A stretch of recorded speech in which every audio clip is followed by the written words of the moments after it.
So, Mikey, I heard you went to Cirque du Soleil. Yeah, I did. And? Yeah, I went there. It was good, man. Do you want to, tell us about it, or? Yeah, definitely. I'm down with that. It was, I'd definitely love to talk about it. Yeah. Yep.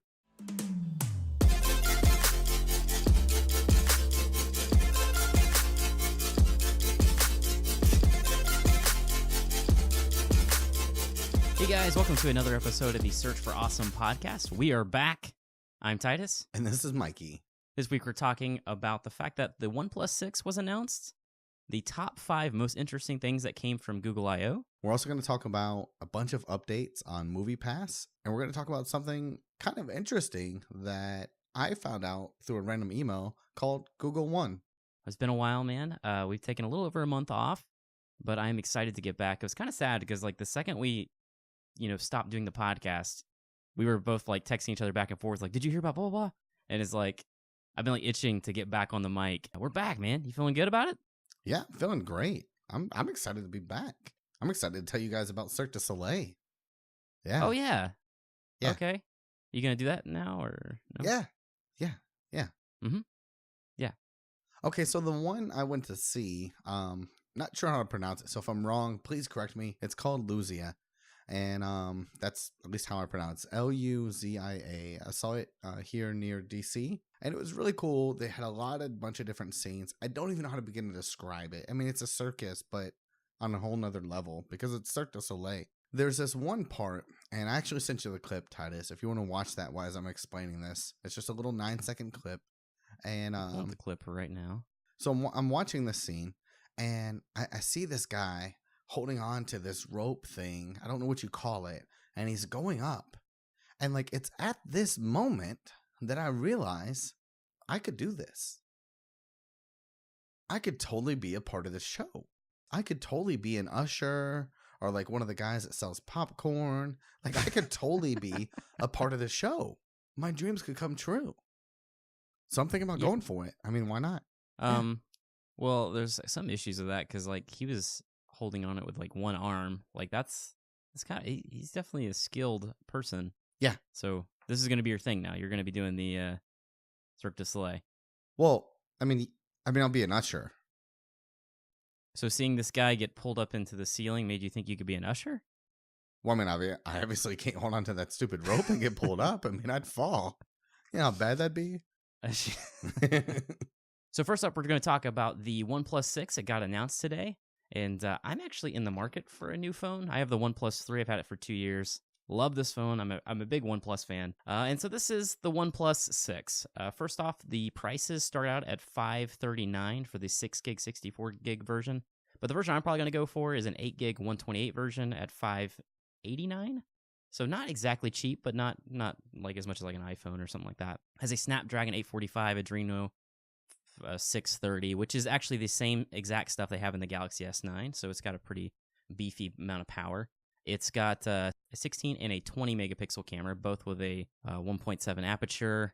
A little confused here. They're both the same focal lengths. There's not a wide angle and a telephoto. So basically it's the same camera, but one of them is better at low light. They can record 4K at 60 frames per second. And I think the front-facing camera is also 16 megapixels, which is a little overkill, but pretty cool. Honestly, the biggest bummer to me is the screen. The screen has a notch, so they're basically taking a page out of Apple's book, and I have a lot of opinions about that I'll share. And also, it's still the 1080p resolution. It comes in 3 colors, 2 of which are black, which is kind of funny.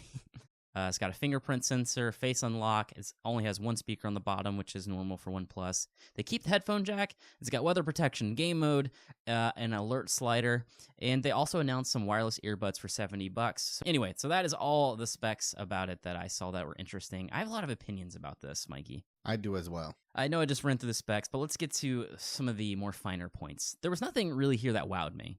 I have a soft spot for OnePlus. I have really great experiences with their phones, but there's nothing particularly exciting about it. Now, let's be fair, though. That's kind of the norm now. I mean, you know what I'm saying? That's kind of the norm when the most exciting thing is they've got an extra camera or they have the headphone jack or they don't have the headphone jack. That's become the norm, I feel like, with most phones in general. I definitely don't know why they went with a notch. I feel like it's embracing a flaw because it's like, let's be honest, if Apple could figure out how to get the full screen without the notch, they would do it in a heartbeat. They just need that spot for the microphone and stuff. For me personally, it doesn't bother me, but you did see that on the OnePlus 6, you can actually turn on a setting to where it'll make that whole top bar black. I did see that. So it yes. doesn't look like there's a notch there, but it looks like it's showing your data on part of the phone. I thought that actually looked pretty cool. Yeah, and that's the funny part is I'm a little bit of a hypocrite because if I do end up buying this phone, I'm not going to use that. as annoying as I find the notch, I'm going to leave it there. But also the screen, I don't like that it's 1080p because you can't do VR with that. And also, I guess you couldn't do VR with a notch either. That'd be a problem. Like you're missing part of your eyeball. The earbuds are really cool. I really like the concept. If you clip the magnets together, they'll pause the music. It has fast charging, which is really cool. I have some Bluetooth earbuds, and but 10 minutes will get you 5 hours of charge. That would be a super useful feature. Yeah. Because when I work out once a month and I pick up my earbuds, I go to use them, and they're always dead. They're always dead. It's very frustrating. And anyway, so honestly, and it's not really a budget price anymore. It's kind of a tough call. See, I don't know. I feel like it's pretty comparable to the market, but I will say one feature is that game mode feature. It's actually really neat. You can have it to where it'll only work for certain games. It'll also boost the network to where it'll slow down the amount of network that the rest of the apps can use. So that way it can be focused mainly on that game. With PC gaming, with your router, you can set it to focus on, that computer. So that way your game gets most of the internet bandwidth.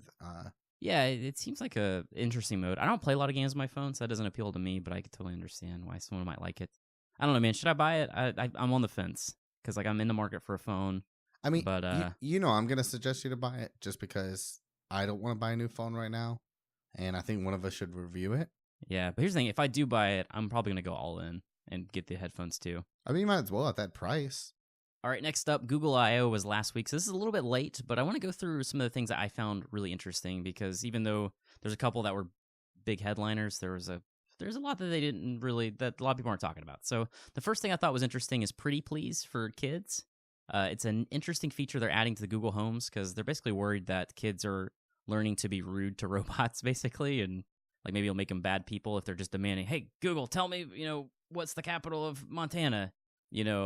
They're actually going to reward kids for saying please. So, and if you do that, the Google Home will say, "Thank you for asking so nicely," or something like that. So, Mikey, do you think that's something you might use? I didn't know much about it till we started talking about it before this podcast, and I'll tell you, I actually really like the feature and think that it's a great idea because it rewards them for saying it, but it's not forceful because I don't like situations where, this robot won't do something that my kid wants to do just because it didn't say pretty please. I'm glad they didn't go with the route of being forceful, but they are rewarding if you do use it. So I think it's really neat. I think it'll work out well. Second feature I thought was kind of neat is Google's actually trying to wean you off your phone, which is really weird because there really is no benefit to them doing this. But basically, they're going to be tracking how much you use different apps in your phone in general, and how many times you pull it, you turn on your phone screen or whatever. And it'll even you can set a bedtime, and it'll slowly turn to gray. The screen will, as it's getting closer to bedtime, to kind of tell you, "Hey, man, it's time to go to bed." But really neat. It definitely makes me trust Google a little more because they gain nothing from this. See, I have to disagree there because I feel like they get a lot from it. I mean, they're not getting you to dislike your phone. They're trying to wean you off it so you're not on it as much, which is good for you, which means you trust their product more and want to use them more because you don't have to use them as much. Does that make any sense? You want to rely on them and give them your money more because you don't need them. You don't. So you're saying they're trying to build up some goodwill or something? I mean, I guess it's just kind of one of those things it's kind of like Google wants to be your assistant. And the more they do for you that you don't have to do, the more they can do in the background, the better it is for you. And the more likely you'll keep coming back to them. Another one was a Google Lens, and that one was kind of cool. So basically, it uses your camera to identify things around you. It'll say, "Hey, there's a restaurant this way, and this is what the rating is." You can even copy and paste things in real life, take a picture and copy and paste things off a menu. And you can even turn forms straight into PDFs. It's really neat stuff. Definitely looks like Google's doing some interesting stuff with Google Lens. Android is changing their UI pretty big. And some people were saying they're taking cues from iOS, but I actually kind of think it looks a little more like WebOS, which I guess iOS kind of looks like WebOS. WebOS is like this old operating system that Palm used to use when they were trying to make an iPhone competitor.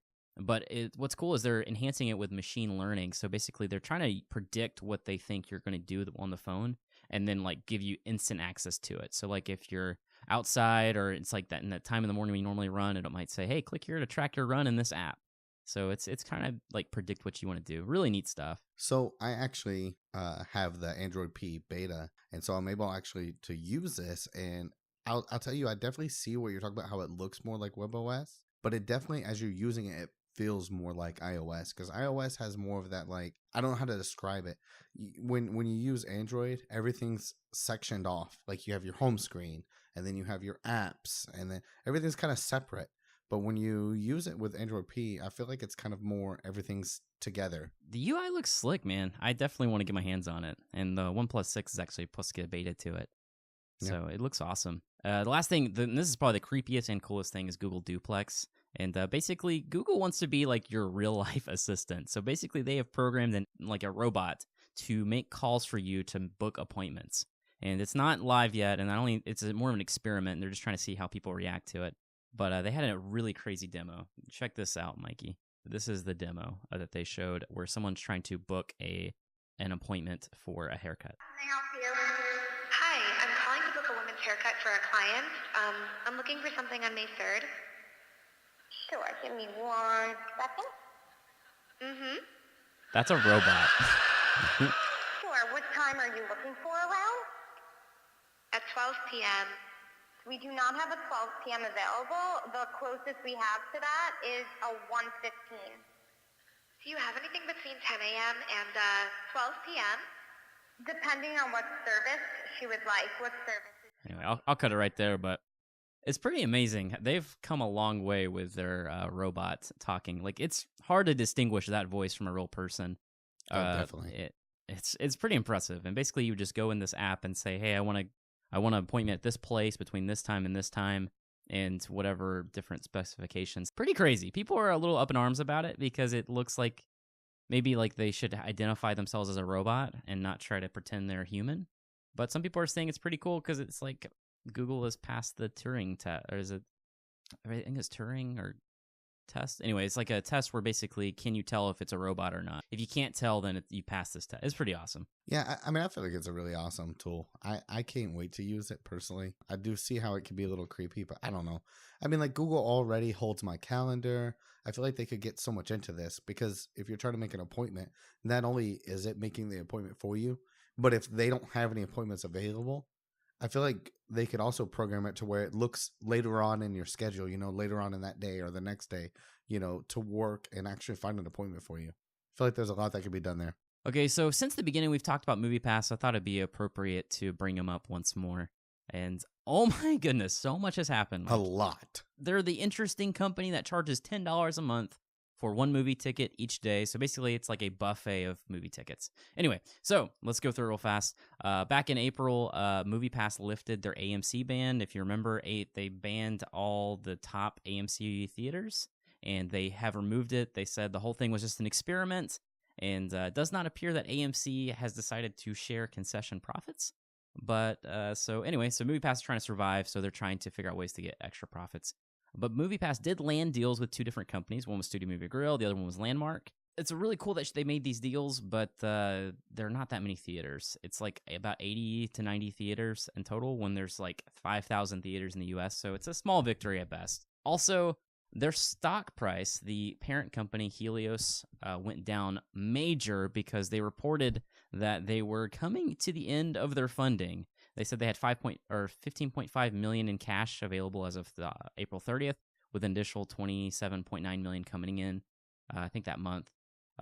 But so they're running really low in cash, and also they were saying that to run MoviePass, it's costing them $21.7 million a month to run it. So anyway, their stock went through the tank. When I heard that, I'm sitting there thinking, like, wouldn't you just like stop, cease and desist right there? I have like $21 million a month. Like, what? How much do they actually think they're going to gain in the long run here? by taking that much of a loss. Yeah, I don't get it.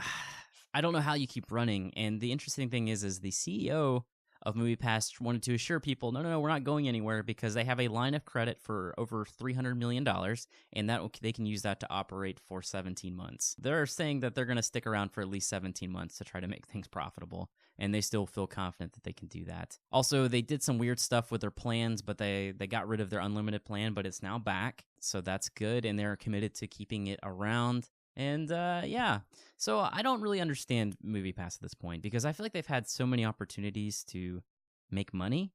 Like they could sell soundtracks as you're leaving the theater about the movie. They could try to do digital downloads, like have partners with iTunes or something to say, hey, you want this movie when it comes out? You know, they could try to do the data collection things and sell that, which they might be doing that. I don't know. They could be trying to use their power to get more theaters on board. I feel like they're really dropping the ball here. Anyway, so I don't know. I think 17 months is enough time to right the ship, but I don't know if they're going to be able to make it. You know, I'll be honest with you. Hearing that they have a credit limit here that they can use, a credit line. I mean, I don't. I feel like there's like, you know, when you get a friend that like suddenly comes into tons of money, and they're like, guys, I'm gonna buy everybody dinner every day. Like we're gonna go out to dinner, but then they realize that they're blowing through their money way too quickly. So they start like, hey, maybe we can just get an appetizer and that's it, you know? And then they're like, oh, no, crap, I feel bad because we're not getting dinner, so we'll get dinner. I don't know. Like, I feel like it's just like they're just continuing to beat a dead horse, knowing that it's going to fail. I mean, don't get me wrong. I love this service. I don't see where it's going. And I would love to be wrong. I would love to find out that this is going to actually go somewhere and take off. I feel like that's kind of one of those things like, let's use our MoviePass and take advantage of it while we can, because it's not going to last too much longer. Yeah, that's kind of how I feel about it too. And I think they're betting on a lot of things. They're hoping that people use it less, but the thing is like they really need to be using their service to make money in other places than memberships. And then I'm getting these emails saying, "Hey, give a free month of MoviePass up to 3 friends." So they're giving away more membership. Like it's like, what are you guys doing? We're losing money, so let's give away more money to try and keep from losing money. Yeah, I don't know. Anyway, let's hope they make it because I do love the service, but good luck with that. All right, Mikey, so what's awesome this week? Okay, so what's awesome is Google One. So I heard nothing about this until all of a sudden I received an email telling my storage options has changed. So I pay the $10 a month for the 1 terabyte. Not anymore. Now they're changing it up. Now you still get the 15 gigabytes free. That's still going. But now they have 100 gigabytes for $2, 200 gigabytes for $3, which is new. 1 terabyte for $10 is gone. They have the 2 terabytes for $20 is now 2 terabytes for $10. So now I'm going to get an extra terabyte for the same price. And then they have the Sweet. 10 for 100, 20 for 200, and 30 for 300, and so on. I'll tell you, though, the name reminds me of Ubuntu One. But all they really talked about is, storage. But they said there's going to be other things to come. So we'll see what happens. I don't know if they've got some up their sleeve or if it's just going to be really simple and we're making a bigger deal of it than it needs to be. But one good thing that comes with paying for these storage options is you're going to get actual live person support.